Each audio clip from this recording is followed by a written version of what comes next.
This is TWiT. Google I/O is but a distant memory. But one thing that I got to admit bummed me out a little bit this year was a distinct lack of Google's ATAP, also known as Advanced Technologies and Products Group, one of my favorite parts of Google I/O, at least a few years running anyways. Joining us to talk about how the group is changing is Steve Kovac from Business Insider. How's it going, Steve? Hey, good. Thanks for having me. It's great to have you back. So you wrote this article last week. I read it actually heading into Google I/O, and it confirmed my own suspicions about I/O probably being ATAP-less. There was none of that on the agenda. Super happy to see the article's getting a little love today on Tech Meme. What happened to the band of pirates? What kept them from I/O this year? Yeah, it was interesting. So I spent a couple of weeks talking to current and former employees in the division, and it's really interesting to see how a lot of wind got sucked out of the division after Regina Dugan, who founded it with this very interesting premise that it could be like this DARPA-like research center within Google, semi-autonomous from the rest of Google. But after she left, it became just another division of the hardware group under Rick Osterloh. And instead of doing crazy pie-in-the-sky piratey things, they're more focused on let's make stuff that can ship and or if it doesn't ship as a standalone product, can be or help inform like the main hardware, consumer hardware roadmap. What does it say about a department in a company like Google that a single person, Regina Dugan, which, I mean, she had incredible influence over this department, obviously, and she brought a lot of excitement along with it. If you ever saw those I/O talks that she was heading, tons of excitement. And that was part of the reason why it was so much fun to be there. You felt like you were being let in on this really cool secret. What does it say about a department at Google that is, I mean, so characterized by a single person that once that person leaves, it seems to kind of dissolve and fall a little bit apart as a result?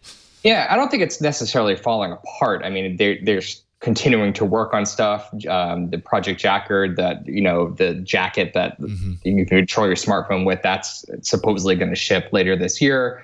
But they've really changed focus since she left. And she was a figurehead, and she was well loved. When she left for Facebook's Building 8, a lot of top executives within the ATAP followed her because they believed in her vision. And you can just look at the roster of people who followed her. They're literally recreating ATAP at Building 8. So yeah, without her, she was the lifeblood of that division. And so it knocked a lot of the wind out of it. So you and describe them as a band of pirates, the ATAP. They describe themselves as that. Right, but not anymore, right? So sad, because you say they're lowering the pirate flag, which is just like the saddest thing. How much of this is tied up into the failure of Project Ara, like the modular smartphone that was, so many people were so excited about, and just, after Dugan left and so many things fell apart, and now we'll never see it? Well, I don't think it was tied necessarily just to Ara. There are a lot of factors here you got to keep in mind. Now, Ara was a project that was super close to launching. I mean, it was end of last summer that, had marketing materials ready. They kept talking about it. And then before you know it, about a month before the Pixel hits, they scrapped the project. And that was a bold move because there was a lot of money tied up in it. They had hundreds of people working on this project. And the fact that they killed it, a lot of people are seeing this as Rick Osterloh's influence, that he didn't want it sucking the wind out of what's going on with the Pixel and the more mainstream products. And so let's put more wood behind fewer arrows, as one source put it to me, and really focus on the Pixel line of phones and kind of cast Ara aside. They learned a lot working on Ara. They can, put that into use in the future and future products.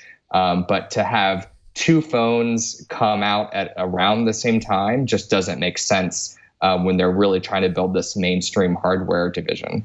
Yeah, that's a really good point. If they really wanted to put their effort behind the Pixel and make Pixel successful, which they're still in the process of. I mean, Pixel is a great phone and has done reasonably well, I would say. It's actually pretty hard to to secure if you're trying to buy one regularly. They're out of stock. Who knows if that's planned or not, but whatever. But if that's your goal, is to make sure that performs well, clouding the marketplace with another effort, probably not the best way to go. But like you said, man, they were so close to release.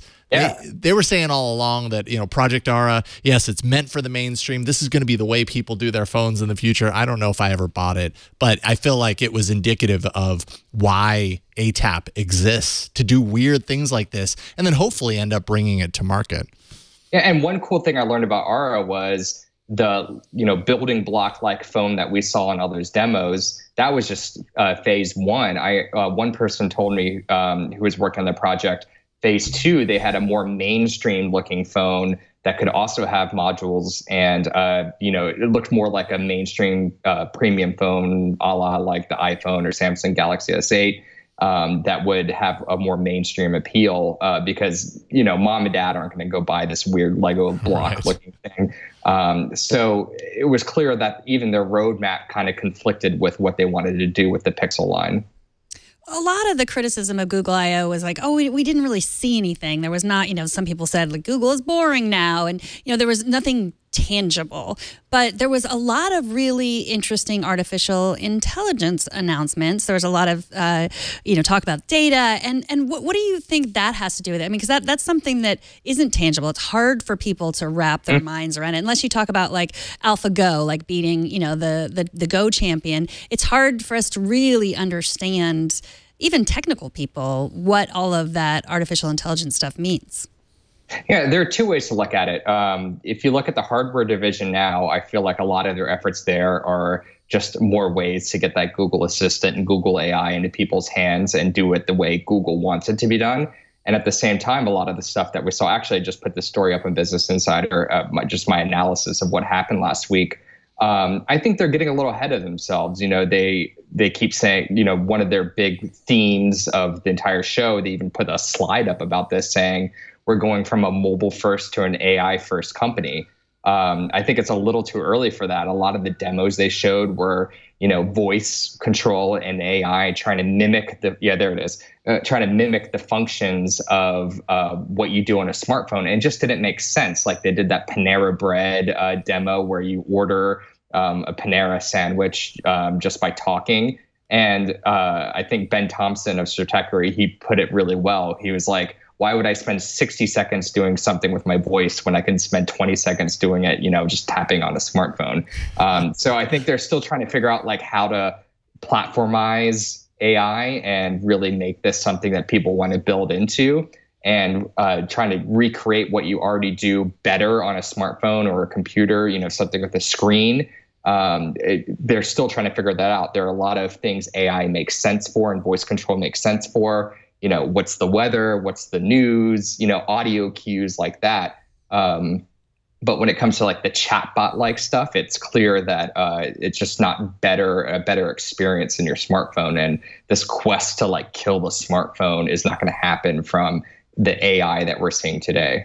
Yeah, everybody wants to be there from the beginning, be it autonomous vehicles, be it artificial intelligence. It really seemed from I/O that what Google was doing was, it felt like they were laying the foundation to be the platform that everybody uses for AI, when AI is, is a part of everybody's tool set. And they're starting to kind of open that up now. But I think you're right in the sense that they might be a little bit ahead of that curve, but they got to be there early on in order to prove, that they are the ones to help people do that. As far as ATAP is concerned, what do we know of any kind of products that are kind of in the works right now that would qualify, that maybe we would have seen on the stage had there been any sort of unveiling? Yeah, there's one thing I heard of, and it's hard to describe because it wasn't described very well to me by a couple of people who knew about it. But it's basically a smartphone without a screen. That was kind of how it was described to me. And it's based on this theory of effective computing, where you use more emotions and other signals to control a gadget or receive information from a gadget. That's about as detailed as I got it. And you got to keep in mind that this project, it's probably been in the works since Regina was still there. And it's very like, it doesn't sound like what an ATAP in 2017 would be working on. So there was some skepticism about it. One person said, oh, it's like this handheld device. It's like something you'd see on Kickstarter, which didn't really sound like a endorsement. So, you know, it sounds like they're really being, you know, corporatized and becoming part of the larger Google machine, which you've seen across all of Google and seen across all of Alphabet, really reining in expenses, really making sure there's not a lot of overlap in projects and making sure everyone across multiple divisions are on the same page. And, you know, the true spirit of what ATAP was originally founded to be is being hurt by that.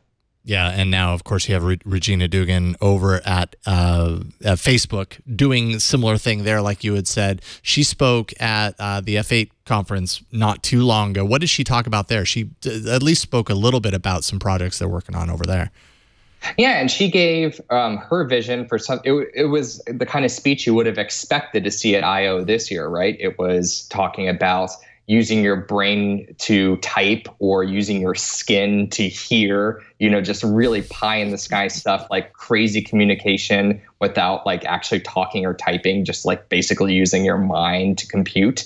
And that's the kind of thing you would have expected to come out of ATAP and the kind of thing you would have expected ATAP employees and contractors to be working on. But she's basically cloned ATAP over at Facebook. And doing it at Building 8. And they're also working on other stuff like drone technology and more near-term stuff like AR glasses and things like that they can release, you know, within the next 5 or 10 years. But it's just kind of unfortunate that or unfortunate for Google, rather, that it's happening at Facebook and not at Google. Yeah, you know, now the more I think about it, the more I totally feel what you were saying, Megan, as far as AI, because a few years ago, it's not like AI is a new thing, but it's certainly something that is being capitalized on right now and being realized, the power and the strengths of what neural networks can do for our technology. 2 or 3 years ago at an ATAP, you could totally see them proposing a lot of the things that we're seeing as just like mainstream, you know, components of normal technology today. And maybe that's why the shift, because our technology in some ways has caught up to kind of the mystery and the potential of the future of technology that we would have seen a couple of years in ATAP. It's all converging, I suppose. So yeah. And you got to ask yourself realistically, do you see something like Jacquard becoming a mainstream mass consumer product? Probably not. It's more of an experiment. Yeah. And so they're really being tasked with finding stuff that can become more mainstream. Yeah. I'm still upset that because they promised smart pants, but really they came out with a smart jacket. So you never know. Next year, if Jacquard continues.